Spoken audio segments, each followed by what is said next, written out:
Shalom, salam sejahtera bagi kita semua. Perkenalkan, nama saya Pastor Fransiskus Dias SPD. Saya adalah seorang imam Katolik dari Serikat Sabda Allah. Saya ditahbiskan menjadi imam tahun 2019 dan sejak tahun 2021 saya melayani di negara Polandia. Oke, perkenalkan nama saya Ahmad Rocan Satrio. Saya beragama Islam. Saya Michael Jackson Sarungha, agama saya yaitu adalah agama Protestan. Perkenalkan, nama saya Carolus Jerimanurung. Saya beragama Katolik. Perkenalkan, nama saya Ahmad Ardi Arido dan saya beragama Islam.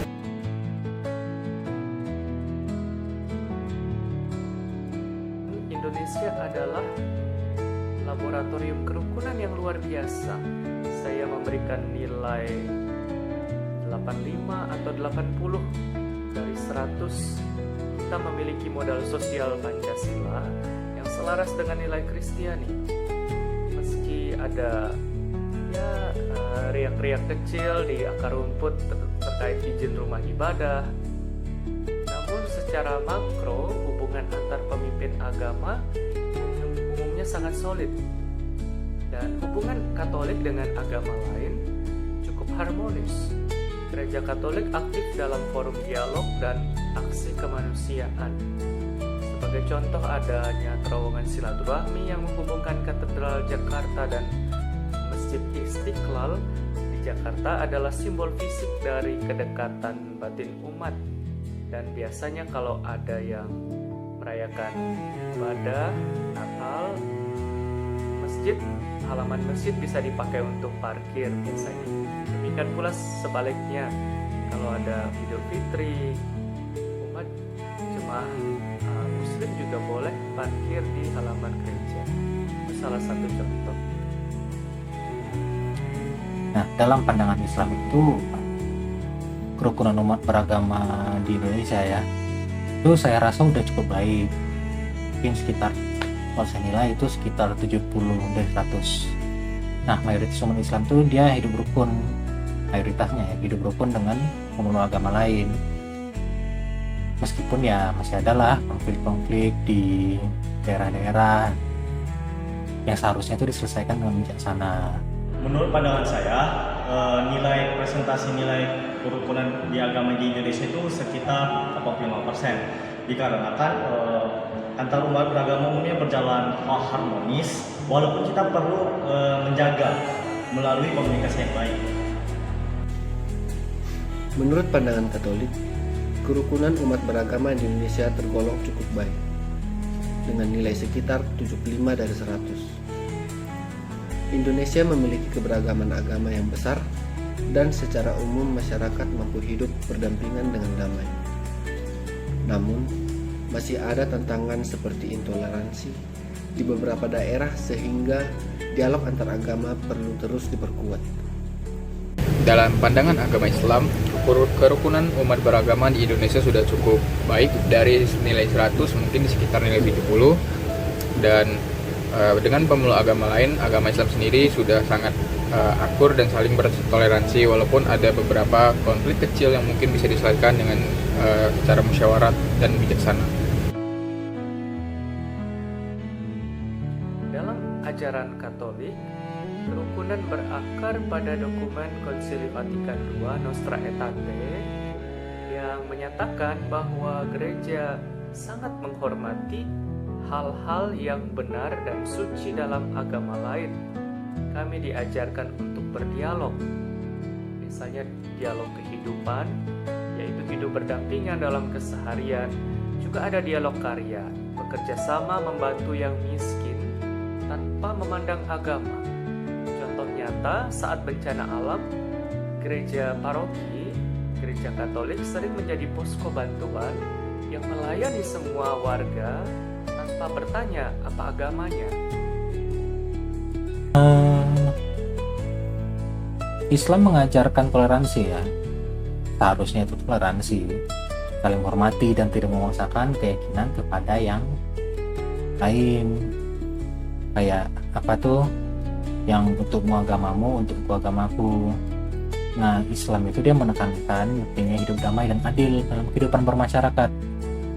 Di mana menurut pandangan saya agama Protestan itu kita harus menjaga harmonisian lain antara umat beragama yang lain dengan cara berkomunikasi dengan baik, saling toleransi dan saling menghormati. Agama Katolik mengajarkan kasih kepada sesama tanpa memandang perbedaan agama, suku, atau latar belakang. Prinsip kasih universal mengajarkan umat Katolik untuk menghormati dan hidup damai dengan semua orang. Kerukunan sendiri dapat dibangun dengan saling menghormati ibadah agama lain, menjaga sikap dan juga ucapan, lalu serta memperkuat rasa persaudaraan antar sesama.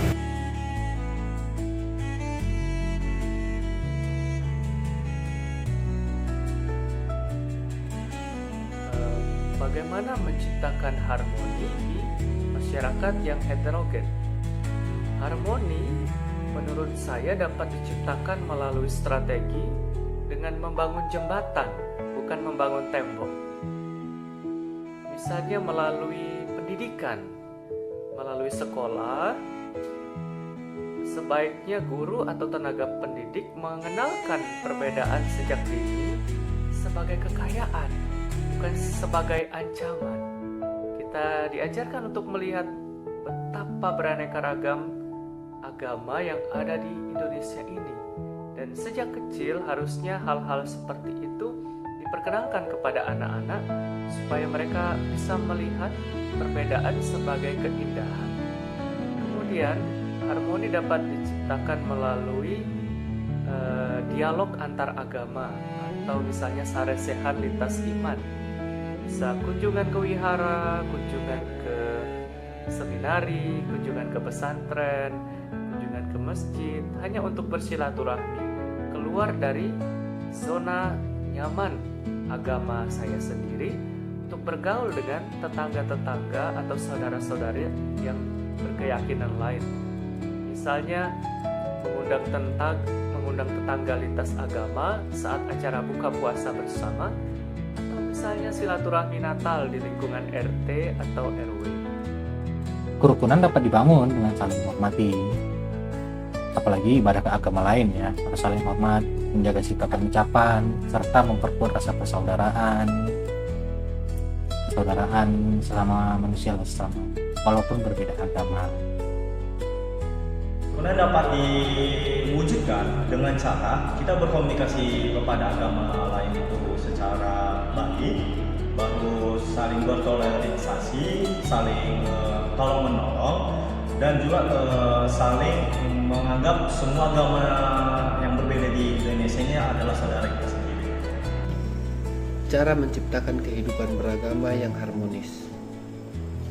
Kerukunan dapat tercipta melalui dialog antar agama, saling menghormati, dan bekerja sama dalam kegiatan sosial seperti gotong royong dan pelayanan kemanusiaan. Dalam agama Islam sendiri diajarkan tasamu atau toleransi, saling menghormati dan juga tidak memaksakan agama Islam sendiri terhadap agama yang lain. Lalu Islam juga menekankan pentingnya hidup damai dan adil dalam kehidupan bermasyarakat.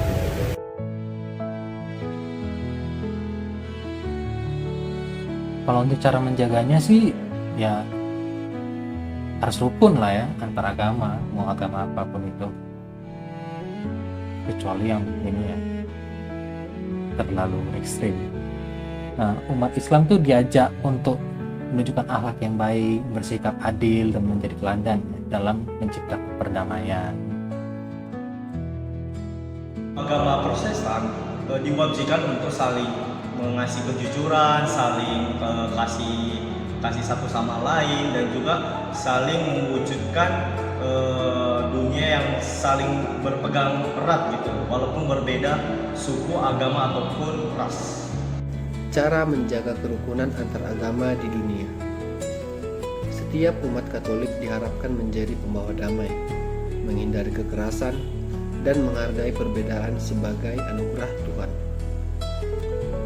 Umat Islam sendiri diajak untuk menunjukkan akhlak yang baik bersikap adil dan juga teladan dalam menciptakan perdamaian.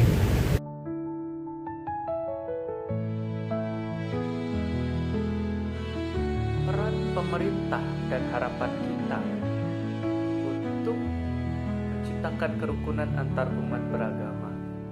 Kalau di dunia, seharusnya kerukunan itu mencapai titik persaudaraan manusia atau Fratelli Tutti. Itu dokumen yang dikeluarkan oleh mendiang Paus Fransiskus. Seharusnya kerukunan mencapai titik persaudaraan manusia. Agama tidak boleh lagi dijadikan alat perang, melainkan menjadi solusi bagi perdamaian dunia dan pelestarian lingkungan hidup. Peran pemerintah, dia bisa menjadi penegak keadilan. Pemerintah seharusnya menjadi wasit yang adil, memastikan misalnya hak beribadah setiap warga negara terlindungi dari diskriminasi. Dan pemerintah bisa menjadi fasilitator. Artinya dia bukan mendikte keyakinan, tetapi memfasilitasi ruang perjumpaan antar iman agar prasangka hilang. Saya cukup senang karena tahun ini untuk pertama kalinya Kementerian Agama mengadakan ibadah Natal bersama, Natal Nasional. Ini artinya Kementerian Agama sebagai bagian dari pemerintah, dia memfasilitasi. Dia sadar kalau Kementerian Agama bukan untuk melindungi hak agama tertentu saja, tetapi memfasilitasi semua agama agar bisa mengekspresikan keyakinannya. Kalau peran pemerintah ya udah jelas ya, harus sikapnya adil, yang melindungi seluruh agama serta menegakkan hukum tanpa memihak atau mendiskriminasi kelompok tertentu. Yang saya harapkan di pemerintah Indonesia adalah di mana pemerintah harus sebagai fondasi untuk menjadi penengah bagi agama-agama yang mungkin terjadi konflik atau apa gitu. Harus diadil gitu di tengah-tengah dan tidak boleh memihak satu sama lain gitu. Peran pemerintah. Pemerintah diharapkan menjamin kebebasan beragama, bersikap adil, dan melindungi hak seluruh umat beragama tanpa diskriminasi. Pemerintah harus bersikap adil, melindungi seluruh umat beragama, serta menegakkan hukum tanpa memandang ataupun memihak, mendiskriminasi kelompok-kelompok tertentu.